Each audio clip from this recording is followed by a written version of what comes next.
बिस्मिल्लाहिर्रहमानिर्रहीम। साईं सरदारां दी बड़ियां मुदल्लल ते बड़ियां सोहणियां रवाइयां ते लैके अज दोस्तां दी खिदमत च हाज़र हां। ते साईं सरदार होर फरमांदे ने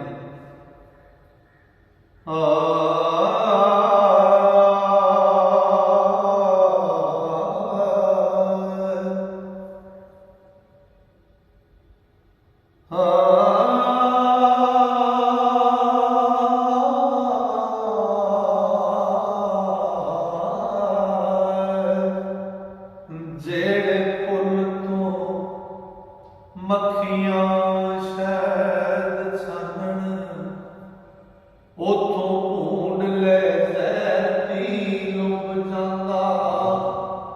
ओ जेड़ी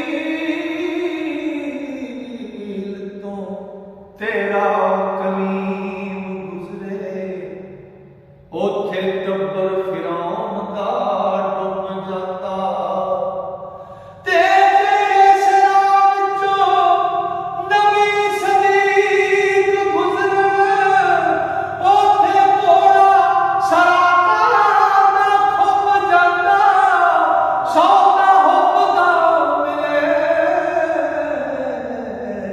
सरदार साइयां जेड़ी लै कोई अंदरों उब जांदा ते धोबी कोल ना जाए ते करे शिकवा।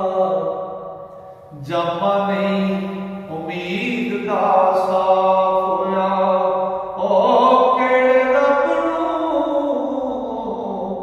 लभने दस ते सही ओ दे बंदे दे फिरे खलाफ होया।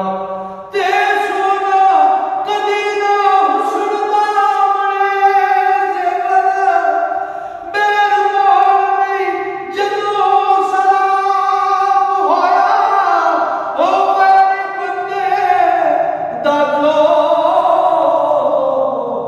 सरदार साइयां ओदा नहीं कसूर मुआफ होया।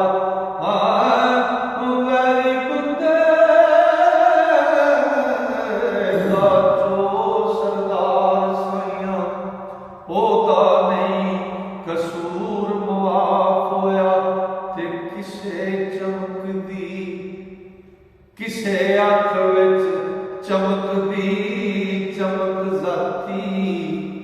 ओथे थोथे हैं कई नैन सरवई वेखे ओ किसे किसे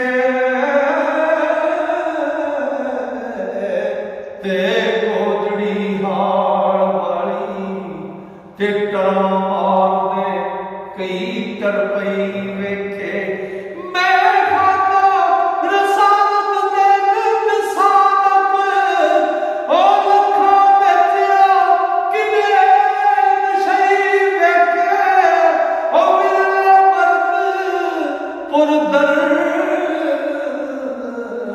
सरदार साइयां वेखण विच भावें चेहरे कई वेखे। ओ विरले मर्द पुरदर्द सरदार साइयां वेखण विच भावें चेहरे कई वेखे। लो जी अज दा कलाम मुकम्मल होया।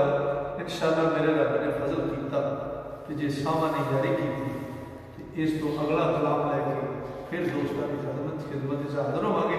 तक वास्ते अल्लाह सोने दे वाले रब सोना तुहानूं मेरे सारे मोहब्बत नाल सुनने वाले श्रोतियां अपने फजल नाल अपनियां रहमतां नाल ते अपनियां वड्डियां मेहरां नाल रखे।